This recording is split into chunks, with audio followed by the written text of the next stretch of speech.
Shalom. आज की सुबह के लिए प्रभु को धन्यवाद करते कि हम फिर एक बार उसके समय में, उसके चरणों में हम आ चुके हैं ताकि हम प्रभु यीशु मसीह की आराधना और महिमा कर सके। प्रियो, आज सुबह जिस वचन पर हम लोग बातचीत करने जा रहे हैं वो है परमेश्वर की सामर्थ। जी हाँ, परमेश्वर की सामर्थ, द पावर ऑफ गॉड। इस बात पर परमेश्वर के वचन से आज हम बातें सीखेंगे और इसी वचनों में हम आगे बढ़ने जा रहे हैं। प्यारो, बाइबल परमेश्वर के कामों की पुस्तक है, या मैं कहूं परमेश्वर के सामर्थ के कामों की पुस्तक है। हालेलुया।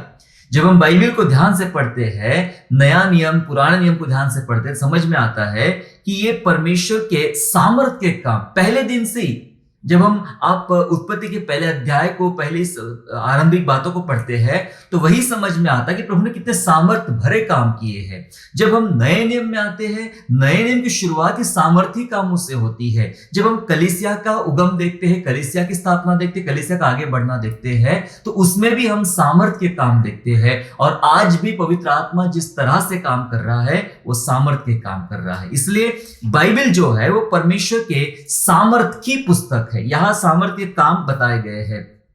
परमेश्वर की सामर्थ ही सब कुछ बदलती है। जी हां, परमेश्वर की सामर्थ ही सब कुछ बदलती है। इसका सबूत बाइबल है। Praise the Lord. परमेश्वर की सामर्थ ही सब कुछ, पूरी दुनिया बदल सकती है, जीवन बदल सकती है, परिस्थितियां बदल सकती है, हालात बदल सकती है। इसका सबूत बाइबल है।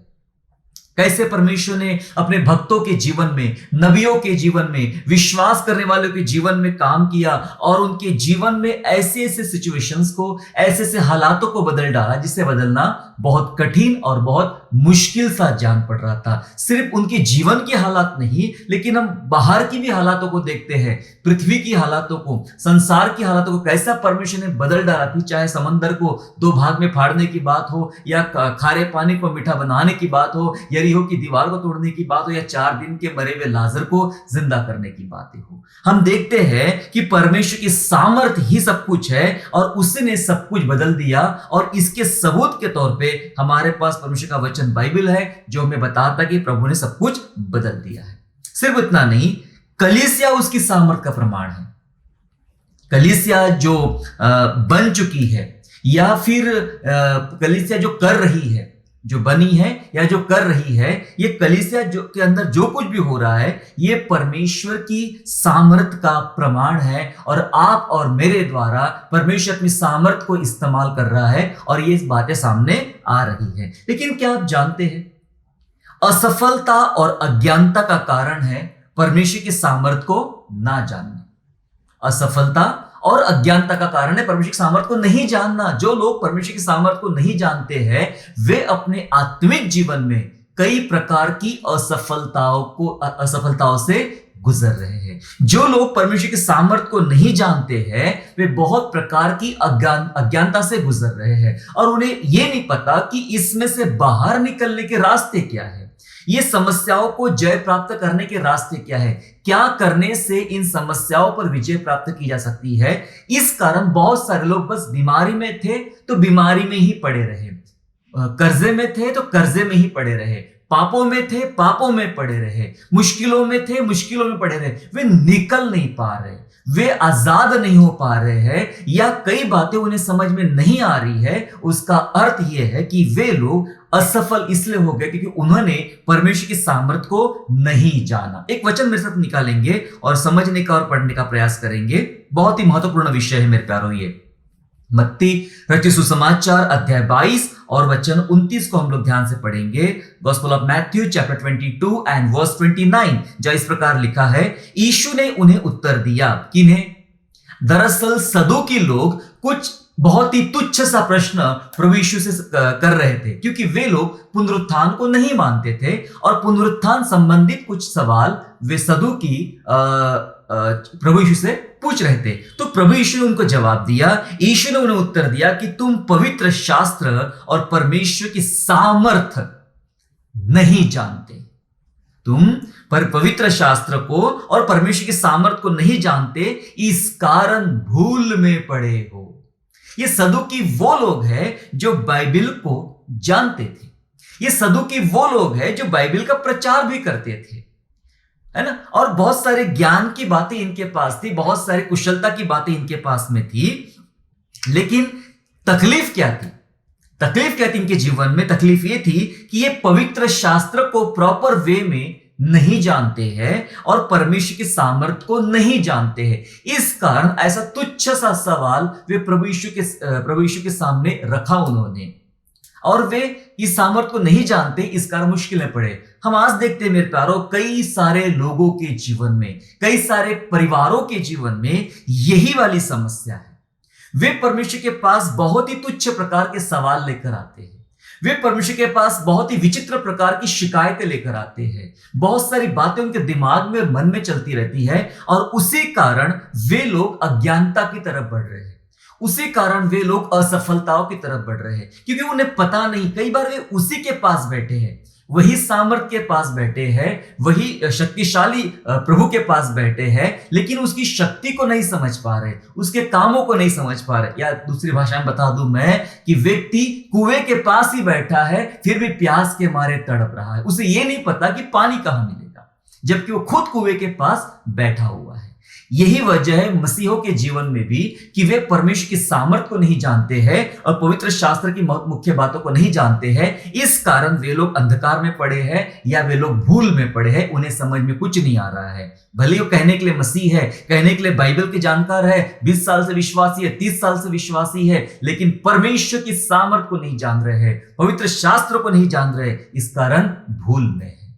जी हाँ, कौन है परमेश्वर की सामर्थ? क्या है पावर ऑफ गॉड? हमें समझना है परमेश्वर की सामर्थ क्या है। पहले इस सामर्थ को समझें और फिर इसके बाद ये सामर्थ काम कैसे करती है, ये सामर्थ्य काम कैसे करवाए जाते हैं, उन बातों को हम परमेश्वर के वचन से पढ़ेंगे। मतलब निकालेंगे 1 Corinthians chapter 1 and verse 24, पहला कुरिन्थियों पहला अध्याय और वचन 24 निकालकर हम ध्यानपूर्वक पढ़ेंगे कि परमेश्वर की सामर्थ क्या है, उसका यहां हमें जवाब मिलेगा।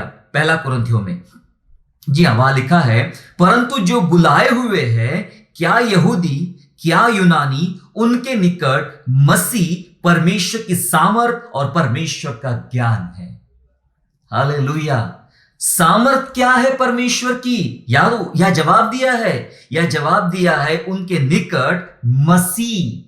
जी हाँ, हम मसीह यीशु की बात कर रहे हैं, मसाया की बात कर रहे हैं। उनके निकट मसीह परमेश्वर की सामर्थ है और परमेश्वर का ज्ञान है। मसीह है परमेश्वर की सामर्थ, मसीह है परमेश्वर का ज्ञान। यीशु मसीह जब उन सदुकी लोगों से बात करता क्या कह रहा है कि तुम पवित्र शास्त्रों को नहीं जानते हो और तुम परमेश्वर की सामर्थ को नहीं जानते हो, तुम परमेश्वर के ज्ञान को नहीं जान पा रहे हो और परमेश्वर की सामर्थ को नहीं जान पा रहे हो। मतलब तुम किसे नहीं जान पा रहे हो? तुम किसे नहीं जानते हो? तुम मसीह को नहीं जानते हो जो परमेश्वर की सामर्थ है। हालेलुया। मेरे प्यारो, हमारा उद्धार करता यीशु मसीह ही वो सामर्थ है जो परमेश्वर की सामर्थ है, और वही ऐसी सामर्थ है जो पूरी दुनिया को बदलने की ताकत रखता है, जो कलीसिया को बदलने की ताकत रखता है, अपने बच्चों के जीवनों में बहुत बड़े बड़े ट्रांसफॉर्मेशन लाने की बात करता है। वो हमारा जिंदा परमेश्वर यीशु मसीह नासरी है। बोलो प्रभु यीशु मसीह की जय। यस, यीशु मसीह ही हमारी सामर्थ है और यीशु मसीह परमेश्वर की सामर्थ है। यह वचन में साफ शब्दों में लिख दिया गया है। अब यह सामर्थ क्या काम कैसा है? अब ये सामर्थ के काम कैसे होते हैं? जब यीशु परमेश्वर की सामर्थ है, तो परमेश्वर की सामर्थ किस प्रकार से कार्य करती है? फिर वो बीमार के बीच में हो, फिर वो पापी के बीच में हो, फिर वो कंगाल के बीच में हो, या किसी प्रकार के बोझ तले दबे हुए व्यक्ति के बीच में हो, वो सामर्थ कैसे काम करती है? इसका मतलब यीशु मसीह काम कैसा करता है, परमेश्वर की सामर्थ काम कैसे करती है, इन बातों को आइए हम समझने का प्रयास करते हैं। देखिए, परमेश्वर अपनी सामर्थ को प्रदर्शित करने के लिए क्या करता है? अपनी सामर्थ को प्रदर्शित करने के लिए मसीह उस सामर्थ को ट्रांसफर करता है, स्थानांतरण ट्रांसफर करता है। थोड़ा समझेंगे बात को। मतलब जब वो अपनी सामर्थ को, अपनी शक्ति को, अपने पावर को जब वो सबके सामने या प्रत्यक्ष रूप से प्रदर्शित करना चाहता है, तब परमेश्वर प्रभु यीशु मसीह करता क्या है? अपनी उस सामर्थ को वो ट्रांसफर करता है। अब ये सामर्थ ट्रांसफर कैसे होती है, उस बात को हमें समझना जरूरी है कि सामर्थ का स्थानांतरण कैसे होता है, एक वचन को समझेंगे, फिर आपको ये सारी बातें क्लियर हो जाएगी। मेरे साथ निकालेंगे मरकुस रचित सुसमाचार अध्याय 5 और वचन 29 और वचन 30। Gospel of Mark chapter 5 and verse 29 and 30, जहां इस प्रकार से लिखा गया है, सुनिए। यह एक वो लहू बहने वाली स्त्री के बारे में उदाहरण है, हम पूरा नहीं पढ़ते हुए सिर्फ 29-30 पढ़ेंगे। लिखा है, और तुरंत उसका लहू बहना बंद हो गया और उसने अपनी देह में जान लिया कि मैं उस बीमारी से अच्छी हो गई। ठीक है, 30 वचन बोलता है, यीशु ने तुरंत अपने में जान लिया कि मुझ में से सामर्थ निकली है और भीड़ में पीछे फिरकर पूछा, मेरा वस्त्र किसने छुआ। दो घटनाएं यहां पे हो रही, एक साथ दो घटनाएं हो रही है। दो व्यक्ति के अंदर कुछ काम हो रहा है एक साथ। एक है हमारा उद्धारकर्ता परमेश्वर की सामर्थ प्रभु यीशु मसीह, भीड़ उसके पीछे चल रही है, वो भीड़ के साथ चल रहा है। और एक रोगी स्त्री जिसको बहुत सालों से लहू बहने का रोग था, और वो उस भीड़ में घुस आती है और सोच के जाती है, यीशु के वस्त्र को मैं पीछे से छू भी लूंगी, पकड़ लूंगी तो मैं चंगी हो जाऊंगी। और वो वैसा ही करती है, पीछे से जा रही है, वो सामने से नहीं जा रही है, पीछे से जा रही है। पीछे बहुत सारी भीड़ चल रही है और यीशु के वस्त्र को छू लेती है और चंगाई प्राप्त कर लेती है। जब वो चंगाई प्राप्त कर रही है, हो क्या रहा है? सबसे पहली बात, ऐसा लिखा है वचन में, उस स्त्री ने अपने शरीर में, अपनी देह में जान लिया कि मैं बीमारी से चंगी हो गई हूं। महसूसीकरण हो रहा है उस स्त्री के शरीर में। पहले उसने महसूस किया कुछ हुआ मेरे अंदर, अचानक कुछ तो हुआ मेरे बॉडी में कि मैंने हीलिंग को प्राप्त किया। उसने महसूस किया अपने अंदर। नंबर 2, हम यीशु मसीह को देखते हैं, यीशु चल रहे, सब लोग टूट पड़ रहे, भीड़ टूट पड़ रही उनके ऊपर में, लेकिन उन सब का छूना कुछ और था। शायद अगर हम आज के जमाने की बात करें तो अभी अगर भीड़ होती, भीड़ बोलती, प्रभु यीशु हमें आपके साथ एक सेल्फी खींचना है, आपके साथ फोटो खींचना है, आपके साथ ये करना है, वो करना है, तो वो शायद भीड़ है। इस भीड़ में वो लोग नहीं है जो विश्वास करके यीशु के पास आ रहे, पर शायद इतनी सारी भीड़ में एक ही वो स्त्री थी जो विश्वास के साथ, पूरे विश्वास के साथ यीशु के पीछे आई और यीशु का कपड़े का वस्त्र पकड़ लिया और चंगी हो गई। उसने अपने शरीर में महसूस किया कि कुछ मेरे अंदर हुआ। नंबर 2, यीशु को पता चला तो यीशु ने कहा, मेरा वस्त्र किसने छुआ, क्योंकि मुझ में से सामर्थ निकली। उसने भी कुछ महसूस किया। यस, उस स्त्री ने महसूस किया तो प्रभु ने भी महसूस किया। क्या हुआ इस घटना में? क्या हुआ इस घटना में? यह हुआ कि परमेश्वर, यीशु जो परमेश्वर की सामर्थ है, और यहां एक बीमार स्त्री है और वो चंगा होना चाहती है। उसकी चंगाई कैसे मिली? उस स्त्री को चंगाई कैसे मिली? उससे कैसे महसूस हुआ? प्रभु को कैसे महसूस हुआ? क्योंकि प्रभु के अंदर जो सामर्थ थी, चंगा करने वाली सामर्थ, वो निकलकर उस स्त्री के अंदर गई। इसलिए उस स्त्री ने महसूस किया कि मेरे अंदर चंगाई आई।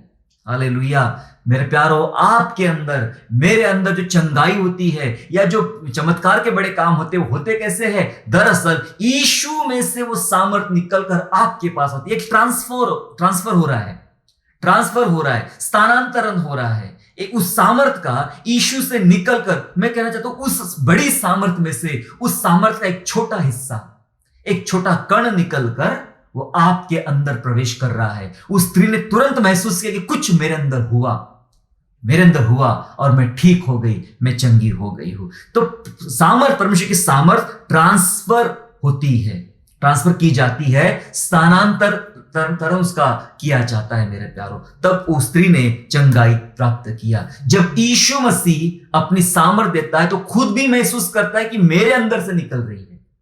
देखो, संसार के लोग जो चिन्ह, चमत्कार और बड़ी बड़ी बातें करते हैं, यहां वो वाली बात नहीं होती है, यहां वो बाहरी बातें होती है।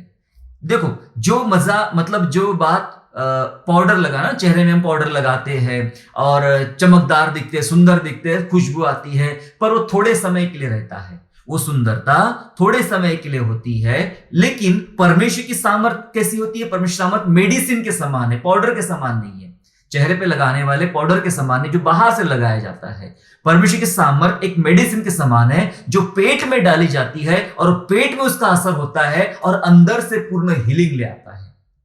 ठीक है, परमेश्वर की सामर्थ वो काम करती है। संसार की सामर्थ, संसार के लोगों की सामर्थ, संसार के ईश्वरों की सामर्थ बिल्कुल पाउडर की जैसी है। थोड़े देर का आपको मजा देगी, थोड़ी देर का आपको खुशी देगी, लेकिन वो पूरी चंगाई, पूरी सामर्थ नहीं देगी। जब यीशु छूता है तो ऐसे चमत्कार होते हैं।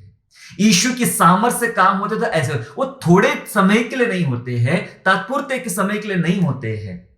इसलिए यीशु भी महसूस करता है कि मेरे द्वारा चंगाई हुई है। यस, क्योंकि बहुत सारे लोग हैं बहुत कुछ करते, लेकिन यीशु को तो पता ही नहीं कि हो क्या रहा वहां पे, क्योंकि वो करने वाला शायद प्रभु यीशु मसीह नहीं है, कोई और है। बहुत सारे लोग आज संसार में आ चुके हैं और इस प्रकार से कार्य कर रहे हैं, किसी और नाम से कार्य कर रहे हैं और हो रहा है, पर वो बहुत जल्दी खत्म भी हो जाता है। लेकिन जो कार्य, याद रखिएगा, जब परमेश्वर सामर्थ का प्रदर्शन करता है तो शैतान देखा देखी, कॉपी, जाली काम करना चाहता है, नकली काम करना। मैंने पहले कहा नकली काम दिखता असली के समान, लेकिन उसकी वैल्यू कुछ नहीं। आपके पास दो नोट होंगे, एक नोट असली है और दूसरा नोट जाली नोट है। वो दिखने में असली नोट के जैसा है, लेकिन उसके अंदर वो सामर्थ नहीं है, उसकी कीमत 0 है। जब मूसा फिरौन के सामने चमत्कार दिखाता है, लाठी का सांप बनता है, तो वहां जितने जादूगर थे उनकी लाठी के भी सांप बन गए। वो एक ऐसा जादू है जो सामर्थ दिखाता जरूर है, लेकिन है तो उसका दम 0। इसलिए मूसा की लाठी वाले सांप ने उन सांप को निगल लिया। हालेलुया। परमेश्वर की सामर्थ वो होती है जो असली रूप से काम करती है मेरे प्यारों। तो ये ट्रांसफर होता है, पवित्र आत्मा का जो सामर्थ है वो ट्रांसफर होता है, वह स्थानांतरण होता है और बदल दिया जाता है। लूका उसका 6 अध्याय और 19 पद भी कुछ ऐसा ही कहता है। लूका gospel of Luke chapter 6 and verse 19 ऐसा कहता है, और सब उसे छूना चाहते थे। तेरे बंदे तुझे छूना चाहते हैं। हालेलुया। सब उसे छूना चाहते थे क्योंकि उसमें से सामर्थ निकलकर सबको चंगा करती थी। Praise the Lord. सब क्यों छूना चाह रहे? क्योंकि जब वो छूते थे तो प्रभु यीशु मसीह की सामर्थ निकलकर उन बीमारों को छूती थी। इसका मतलब वो सामर्थ जो थी वो ट्रांसफर होती थी, उसका स्थानांतरण होता था। परमेश्वर से निकलकर उसके भक्त तक वो सामर्थ पहुंचती है। मेरे प्यारों, मसीह सामर्थ है, यीशु मसीह सामर्थ है, और जब वो सामर्थ के काम करना चाहता है तो उसके भीतर की सामर्थ निकलकर दूसरे व्यक्ति को छूती है और उसको आशीषित कर देती है। इसलिए मैंने कहा कि अपनी सामर्थ को प्रदर्शित करने में मसीह उसको ट्रांसफर करता है। हम कई बार कुछ बातों को महसूस करते हैं कि मेरे जीवन में दुश्मन क्यों काम कर रहे हैं। देखो, अभी दुश्मनों के ऊपर सामर्थ की बात करेंगे हम लोग। मेरे जीवन में शत्रु क्यों काम कर रहा है, मेरे जीवन में दुश्मन क्यों काम कर रहे हैं। मैं दुश्मनों से बचने के लिए बहुत प्रयास करता हूं, पर कई बार नहीं बचता हूं, और मैं न चाहते हुए कई दुश्मनों से घिर जाता हूं। कई एनिमीज, कई दुश्मनों की हम बात करते हैं, वो अलग अलग रूप से आपके पास आते हैं आपको परेशान करने के लिए। और जब हम ऐसी बातें करते हैं तब उस समय हम ध्यान से सुनेंगे प्रभु के वचन को कि परमेश्वर हमारे जीवन में शत्रुओं को क्यों रखता है। मैं बताना चाहता हूं बाइबल में से, हमारे जीवन में शत्रुओं को इसलिए रखता है, सुन लीजिएगा, इसलिए रखता है कि वहां अपनी सामर्थ को परमेश्वर प्रकट करे। हालेलुया। अब थोड़ा समझने लायक तो नहीं है ये वाली बात जो मैंने बताया आपको। आप कहेंगे ये कैसे कि हमारे जीवन में परमेश्वर शत्रुओं को इसलिए रखता है ताकि वह परमेश्वर अपनी सामर्थ प्रकट करे। तो ऐसा क्यों? देखो, आइए वचन को समझेंगे, क्योंकि सारी बातें हम लोग वचन के साथ ही चलते हैं। वचन को समझेंगे तब आपको अपने जीवन में ये परिस्थिति से जब आप गुजरते हैं तब आपको इसका हल, इसका उत्तर आपको मिलेगा। मेरे साथ निकालेंगे रोमियो अध्याय 9 वचन 17 वचन 18 पढ़ेंगे। Roman chapter 9 and verse 17 and verse 18। 17 में आपके लिए पहले पढ़ता हूं। लिखा है, क्योंकि पवित्र शास्त्र में फिरौन से कहा गया कि मैं तुझे इसीलिए खड़ा किया है। सुनिएगा, पवित्र शास्त्र में फिरौन से कहा गया कि मैंने तुझे इसलिए खड़ा किया है कि तुझ में अपनी सामर्थ दिखाऊं और मेरे नाम का प्रचार सारी पृथ्वी पर हो। फिरौन जिसका मन कठोर हो गया था, जिसने इजरायलियों पर गुलामी, जिसने इजरायलियों को गुलाम बनाया, उनसे गुलामगिरी करवाई, जिनको इजरायलियों को तकलीफ पहुंचाया, उस फिरौन की बातें हो रही, जहां कई सालों तक इजरायली फिरौन के पास मिस्र में गुलाम बनकर रहे। लेकिन बाइबल बोलती है परमेश्वर ने फिरौन से कहा, मैंने तुझे इसलिए खड़ा किया। फिरौन कौन? फिरौन कौन? फिरौन इजरायलियों का शत्रु। फिरौन इजरायलियों का शत्रु। सो इसलिए खड़ा किया। कौन? किसने खड़ा किया? इस दुश्मन को किसने खड़ा किया? परमेश्वर। लिखा है, मैं तुझे इसलिए खड़ा किया कि तुझ में अपनी सामर्थ्य दिखाऊं, तुझ में अपनी सामर्थ्य दिखाऊं। यस, क्या आप जानते हैं कि परमेश्वर अपनी सामर्थ्य दिखाने के लिए दुश्मनों को खड़ा करता है। देखो, अगर आप बीमार नहीं पड़ते हो तो आपको चंगाई क्या समझ में आएगी? है ना? चंगाई क्या होती है? अगर आप गरीब नहीं होते हो तो आपको अमीरी क्या समझ में आएगी? वैसे ही जब आप दुश्मनों से नहीं गिरते हो, वो तनाव से, सताव से नहीं गुजरते हो, तो दुश्मनों की हार कैसे समझ में आएगी? तो कोई तो चाहिए जिसके अंदर परमेश्वर अपनी सामर्थ्य दिखाए। तो फिरौन के अंदर प्रभु ने अपनी सामर्थ्य दिखाई और उसको हारते हुए दिखाया इजरायलियों को। किस प्रकार से परमेश्वर ने इस महान शक्तिशाली राजा फिरौन को हरा दिया, गिरा दिया, हारते हुए दिखाया इजरायलियों को, है ना? उन्होंने देखा अपनी आंखों से कि किस प्रकार से उसके रथ पानी में डूब गए, किस प्रकार से फिरौन बर्बाद हो गया, उसका बेटा मर गया, देश के लोग मरना शुरू हो गए। मेरे प्यारो, इसीलिए तो परमेश्वर ने उसको खड़ा किया कि वहां प्रभु अपने सामर्थ के काम करे और अपने नाम का महिमा करे। 18 वचन ऐसा बोलता है, सो जिस पर चाहता है उस पर दया करता है और जिसे चाहता है उसे कठोर कर देता है। हालेलुया। क्या आप जान रहे मेरे प्यारो, आपके इर्द गिर्द दुश्मन क्यों फिर रहे हैं? क्यों इतने कठोर हो गए हैं? क्यों आपको चोट पहुंचा रहे हैं? क्यों आपके विरोध में जा रहे हैं? कौन है इसके पीछे? जी हां, इसके पीछे एकमात्र हमारा प्रभु है। वो जिसे चाहता है उसे कठोर कर देता है। क्या आपने देखा है आपके जीवन के प्रति, आपके परिवार के प्रति, आपके सेवकाई के प्रति, आपके कामों के प्रति कई सारे लोग कठोर बन के खड़े हो गए। मैं कई बार सोचता हूं, पिछला हफ्ता ये 2 शत्रु आए, ये कठोर बन के उन्होंने हमले किए हमारे ऊपर। चलो ये वीक तो बड़ा शांति से गुजरेगा, तो ये वीक में तीसरा वाला खड़ा हो जाता है और वो अपना असर दिखाता है। फिर चौथे वीक में चौथा वाला खड़ा हो जाता है। हर वीक में नए नए दुश्मन मिलते हैं, नए नए एनिमी से हमें सामना करना पड़ता है, नए नए शत्रुओं का सामना करना पड़ता है। बाइबल बोलती है, क्यों परमेश्वर उनका मन कठोर करता है? इसलिए ऐसे कठोर व्यक्ति को भी खड़ा करता है ताकि उनके अंदर परमेश्वर अपनी सामर्थ को प्रकट करे, अपनी सामर्थ को उनके अंदर दिखाए। ऐसा परमेश्वर के वचन में हमने इस समय पढ़ा है। 17 और 18 वचन पढ़ा। लेकिन उसी अध्याय में जब हम 22 वचन पढ़ेंगे, चैप्टर 9 वर्स 22 को पढ़ेंगे, लिखा है कि परमेश्वर ने अपना क्रोध दिखाने, सुन लीजिए ध्यान से, परमेश्वर ने अपना क्रोध दिखाने और अपनी सामर्थ्य प्रकट करने की इच्छा से, क्रोध दिखाना है। अब प्रभु तो दयालु है हमारा, लेकिन दुश्मनों पे क्रोध दिखाएगा। तो अपना क्रोध दिखाने के लिए और अपनी सामर्थ को प्रकट करने की इच्छा से क्रोध के बर्तनों की, जो विनाश के लिए तैयार किए गए थे, बड़े धीरज से सही। मैंने कहा, कहना बड़ा आसान हुआ कि हमारे पीछे शत्रु खड़े होते हैं, वे हमें सताते हैं, वो हमें परेशान करते हैं। अलग अलग लोग, अलग अलग परिस्थितियां शैतान खड़ी करता है। यहां लिखा है, वे कौन है, क्यों खड़े किए गए? वे क्रोध के बर्तन है, वे आदर के बर्तन नहीं है, वे क्रोध के बर्तन है। उनको इसलिए प्रभु ने तैयार किया ताकि उन पर परमेश्वर अपना क्रोध दिखाए। लेकिन लिखा है कि अपनी सामर्थ को प्रकट करने की इच्छा से क्रोध के बर्तनों को विनाश के लिए तैयार किया, लेकिन बड़े धीरज से उनको सहन किया। इसका मतलब शत्रु आपको सता रहा है, दुश्मन आपको परेशान कर रहा है, सहन कौन कर रहा है? सहन परमेश्वर कर रहा है।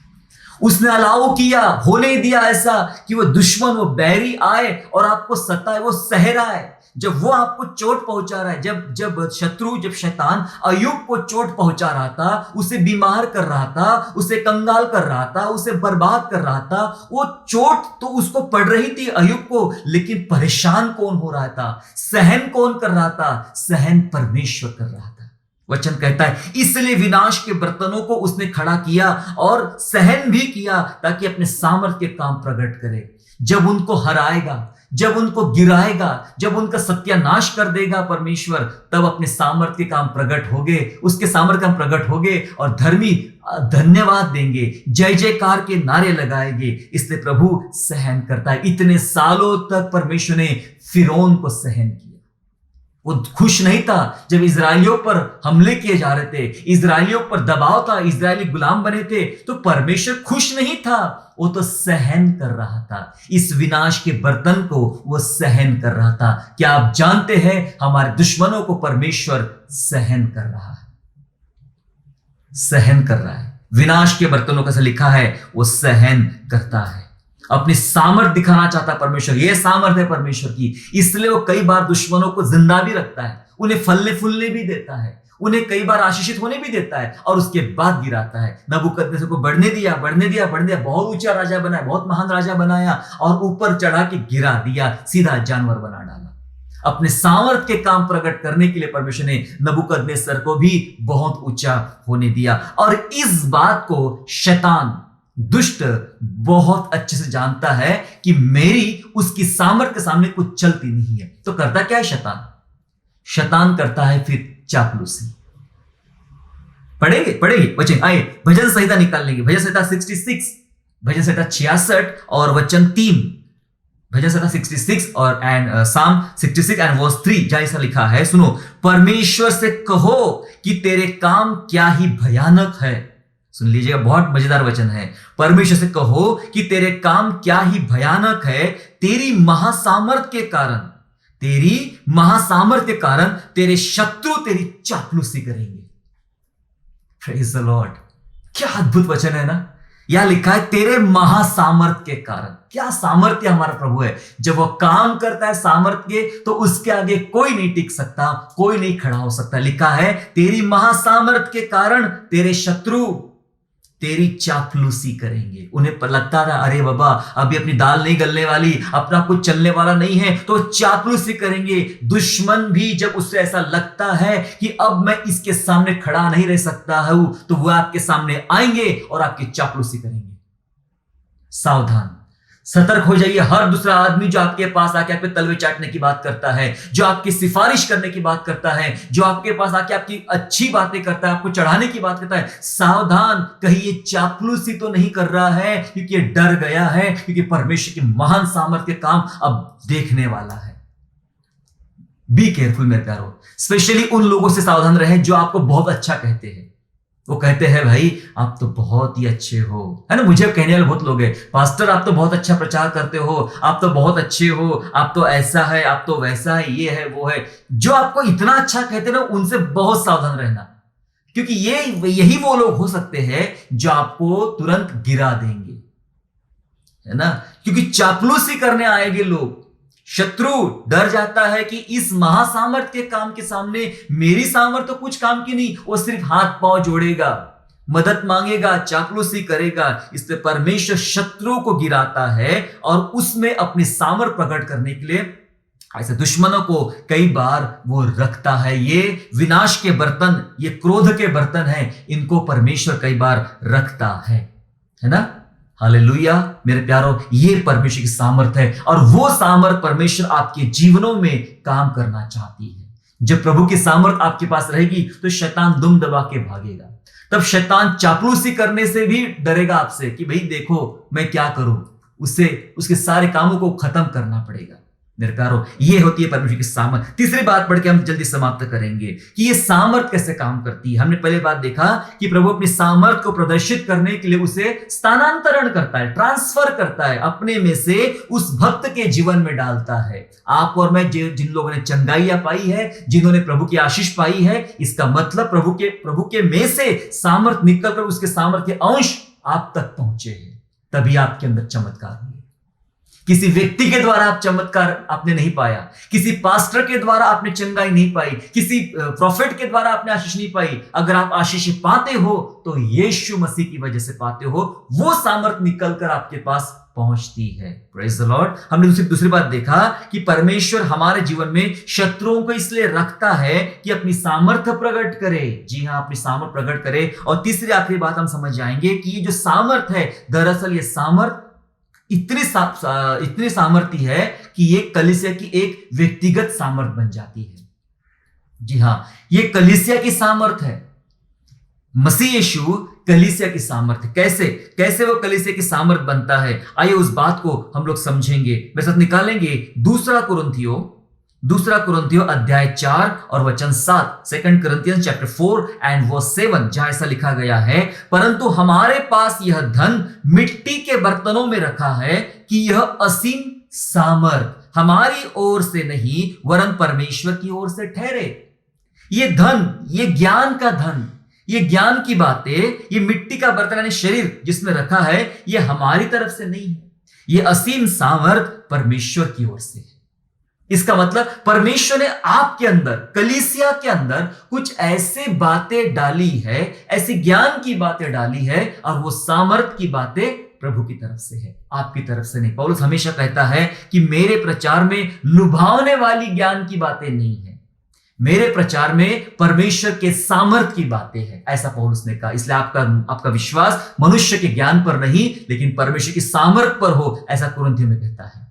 हालेलुया। सो हमारे अंदर जो प्रभु ने सामर्थ के काम डाले हैं, ज्ञान डाला है, ये हमारी वजह से नहीं है, ये परमेश्वर ने डाला है। अब ये ज्ञान कौन सा, ये सामर्थ कैसी, ये सामर्थ प्रभु तरफ से कैसे बनती है, पढ़ेंगे। रोमियो पहला अध्याय और वचन 16, रोमन चैप्टर 1 एंड वर्स 16, जहां लिखा है, सुनो, क्योंकि मैं सुसमाचार से नहीं लजाता, इसलिए कि वह हर एक विश्वास करने वाले के लिए, पहले तो यहूदी फिर यूनानी के लिए उद्धार के निमित्त परमेश्वर की सामर्थ है। क्या है परमेश्वर की सामर्थ? सुसमाचार।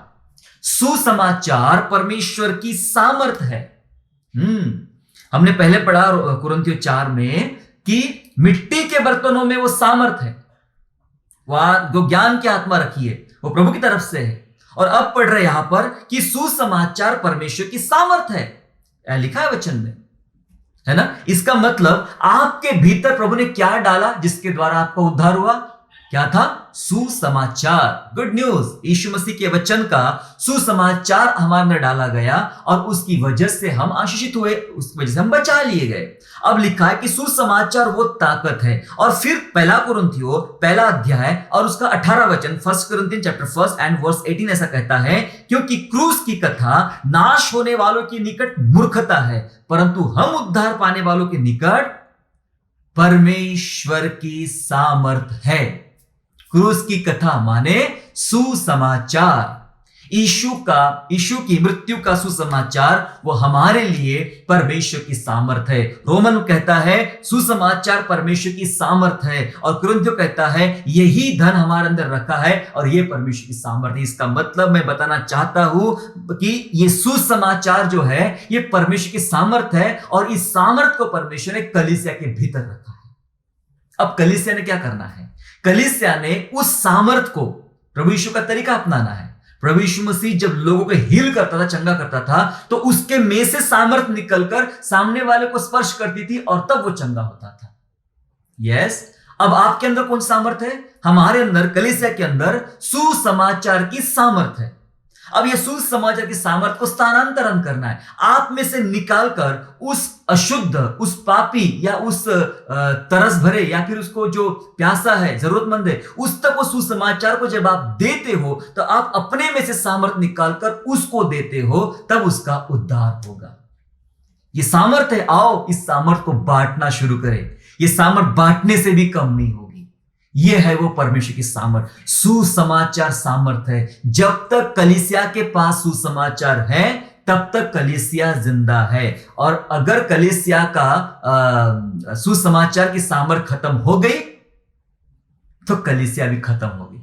सुसमाचार अपने आप में एक बड़ी ताकत है मेरे प्यारों। सुसमाचार का स्थानांतरण करें। 3 बातें हमने सीखा आज कि परमेश्वर की सामर्थ यीशु मसीह है। हमने सीखा कि इसको प्रदर्शित करने के लिए प्रभु सामर्थ को ट्रांसफर करता है। प्रभु अपने शत्रुओं को, हमारे शत्रुओं को इसलिए रखता है ताकि उनके बीच में अपनी सामर्थ को दिखा पाए। और तीसरी बात हमने सीखा कि कलीसिया अपने आप में एक सामर्थी है, क्योंकि उसके अंदर सुसमाचार की शक्ति है। इसकी घोषणा करे, सुसमाचार की घोषणा करे, सुसमाचार सुनाए, सुसमाचार बताए, सेवा करे। ये सामर्थ है, लोगों के भीतर इस सामर्थ को गुजरने दो, उनको भी आशीषित होने दो। जिस प्रकार वो स्त्री यीशु को छूने से चंगी हो गई, आपके संपर्क में आने वाले तमाम हजारों लोग आपको छूने से, इसका मतलब छूने से मतलब आपके अंदर के सुसमाचार के स्पर्श करने से, उनके भीतर आने से वे लोग भी पाप में से जीवन प्राप्त करेंगे, पाप में से उद्धार को प्राप्त करेंगे। हालेलुया। बाइबल की एक भविष्यवाणी ऐसी है, आने वाले समय में प्रभु इस भविष्यवाणी को अपने भक्तों के जीवन में पूरा करेगा। यशायाह नबी की पुस्तक 60वां अध्याय और वचन 22 ऐसा कहता है, छोटे से छोटा 1000 हो जाएगा, छोटे से छोटा 1000 हो जाएगा और सबसे दुर्बल एक सामर्थी जाति बन जाएगा। हम सामर्थ की बात कर रहे हैं, सबसे दुर्बल एक सामर्थ्य जाति बन जाएगा। मैं यहोवा हूं, ठीक समय पर सब कुछ शीघ्रता से पूरा करूंगा। बाइबल बात कर रही है, छोटे से छोटा 1000 हो जाएगा। आप चाहे आपकी सामर्थ कितनी छोटी क्यों ना हो, लेकिन जब परमेश्वर की सामर्थ आपके भीतर आ जाएगी तो आप प्रभावशाली हो जाएंगे। छोटे से छोटा भी 1000 हो जाएगा और सबसे दुर्बल व्यक्ति सबसे बड़ा सामर्थी बन जाएगा। परमेश्वर बदल डालेगा। इसलिए बाइबल कहती कि मैंने संसार के निर्बलों को चुन लिया ताकि बलवानों को लज्जित करूं, मूर्खों को चुन लिया ताकि ज्ञानवानों को लज्जित करूं। यस, हालेलुया मेरे प्यारो, ये परमेश्वर की सामर्थ है। आइए इस सामर्थ को ले, न जानने की वजह से, इसकी असफलता, इसके अज्ञानता की वजह से बहुत सारे लोग असफल है, मूर्खता में पड़े हैं, बीमारी में पड़े हैं, मुश्किलों में पड़े हैं। आइए उस सामर्थ को जाने। सदूकी लोग तो जानते ही नहीं थे, इसलिए उन्होंने एक तुच्छ सवाल यीशु मसीह के सामने रखा। आज कई कलीसिया के लोग इस प्रभावशाली सामर्थ को नहीं जानते हैं। उन्हें लगता है सामर्थ का मतलब होता है बस हिलना डुलना, नाचना गाना, कूदना गिरना, यही होता है। दरअसल बाइबल बात करती है परमेश्वर की सामर्थ तो खुद यीशु मसीह है। वो अपने अंदर रहेगा तो हमारे अंदर सामर्थ रहेगी, और सामर्थ अद्भुत काम करे, जो हमने संक्षेप में इस बातों को हमने सीख लिया है। आइए हम प्रार्थना करें। यदि आप अपने अंदर, अपने जीवन में अपने वीकनेसेस को महसूस करते हैं, आप अपने अंदर सामर्थ को महसूस नहीं करते कि मेरे अंदर सामर्थ नहीं लग रही है, आपको लगता है बस गाना गाऊंगा तो सामर्थ आएगी, मैं जब आराधना करूंगा तो सामर्थ आएगी, मैं नाचूंगा तो सामर्थ आएगी। हो सकता है वो एक एक्टिंग हो रही है, वो कोई ड्रामा हो रहा है, वो कोई ऐसी चीज हो रही है कि जो आपको थोड़ी देर के लिए उत्साहित करेगी। गाना गाना आपको 10 मिनट के लिए उत्साहित करेगा, नाचना कूदना आपको आधे घंटे के लिए उत्साहित करेगा, लेकिन यीशु जो स्वयं सामर्थ है वो आपके अंदर आएगा तो आपको जीवन भर के लिए उत्साहित करेगा, जीवन भर आपकी सामर्थ बन जाएगी। क्या आप निर्बल महसूस कर रहे हो और हर दिन ऐसा ही होता है? 2 घंटा गाना सुन लेते हो, 1 घंटा नाच कूद लेते हो तो आपको लगता है कि मैंने सामर्थ पाया, फिर वापस ठंडे पड़ जाते हो। तो वो शायद सामर्थ वो वाली नहीं है जो प्रभु यीशु देना चाहता है। आओ, प्रभु यीशु जो खुद एक सामर्थ है उसको अपने भीतर बुलाए, कहे प्रभु मेरे अंदर आ। यीशु ने कहा जब तुम सामर्थ पाओगे तो मेरे गवाह बन जाओगे। जब तुम सामर्थ पाओगे, जब पवित्र आत्मा तुम पर उतरेगा तब तुम सामर्थ पाओगे। यस, पवित्र आत्मा को मदद मांगे, प्रभु आइए मेरे अंदर सामर्थ दे लिए, मुझे प्रभावशाली बनाइए और मुझे गवाह बनाइए आपके लिए। आइए प्रार्थना करें। पिता यीशु मसीह के नाम से आपका हम धन्यवाद करते प्रभु जी। पिता हमने जान लिया पिता परमेश्वर की हम बहुत निर्बल होते आपके बिना, और प्रभु जब हमें आपके सामर्थ के विषय में हम नहीं जानते प्रभु, तो हम सदूकियों के समान विचित्र प्रश्न करते हैं और अंधकार में जीते हैं प्रभु। लेकिन प्यारे पिता राजा, जब आपकी सामर्थ आती है तो हमारी आंखें खुल जाती है, हमारे सामने प्रकाश आता पिता परमेश्वर, और प्रभु हम जानते हैं किस प्रकार हमारा परमेश्वर हमारे लिए कार्य करता है। आपको उस स्त्री ने छुआ और वो चंगी होगी, क्योंकि आपने महसूस किया और उस स्त्री ने भी महसूस किया। हे पिता, जब आप महसूस करें, हम महसूस करें पिता राजा, तो आप भी महसूस करें पिता राजा कि सचमुच हमारी आशीषें आपके घर से आई हो, आपके अंदर से आई हो पिता परमेश्वर। अनुग्रह मांगते हैं, अनुग्रह मांगते इस बात के लिए पिताजी की कई सारे ऐसे क्रोध के बर्तन आपने हमारे इर्द गिर्द रखे हैं, लेकिन आपने इसलिए रखे प्रभु कि उनके भीतर आप उस सामर्थ को प्रकट करें, आप साबित करें कि मैं तुम्हारा परमेश्वर हूं। इसलिए पिता आपने कई दुश्मनों को भी हमारे आसपास रखा है ताकि आप उनको गिरा कर ये साबित कर सकें मैं तेरा परमेश्वर हूं, तेरा बचाने वाला परमेश्वर हूं। हम आपको धन्यवाद करते हैं स्वामी। आपने पिता सुसमाचार को अपनी सामर्थ हमारे लिए अपनी सामर्थ बनाई ईश्वर राजा। आज उस सामर्थ को हम बांटने वाले बने, उन तमाम जगह तक पिता जहां सुसमाचार की आवश्यकता है वहां हम बांटने वाले बने, क्योंकि वही हमारी सामर्थ है पिता परमेश्वर। धन्यवाद करते पिता, ये महत्वपूर्ण बातें आपने हमें सिखाई। आज जितने भाई बहनें पिता परमेश्वर अपने आप को कमजोर महसूस कर रहे हैं, उनके अंदर प्रभु यीशु अपनी सामर्थ को उंडे लिए, अपनी शक्ति को उंडे लिए, उन्हें प्रभावशाली बनाइए, उन्हें शक्तिशाली बनाइए, यीशु की आत्मा में शक्तिशाली बनाइए और अपनी महिमा कराइए। प्रभु जी, हम धन्यवाद स्तुति महिमा करते राजेश, धन्यवाद कि आपने हमारी प्रार्थना सुनी है और अब से यीशु की सामर्थ हमारे भीतर रहेगी और हम प्रभु की महिमा करेंगे। धन्यवाद करते हैं, यीशु मसीह के नाम से प्रार्थना मांगते हैं, आमीन। अगर आपने आज के संदेश के द्वारा आशीष प्राप्त किया है तो इस चैनल को सब्सक्राइब करें, बेल आइकन दबाएं और दूसरों को भी जिंदगी पाने का मौका दें। इसलिए इसको जरूर शेयर कीजिएगा। प्रभु आप सभी को आशीष दे।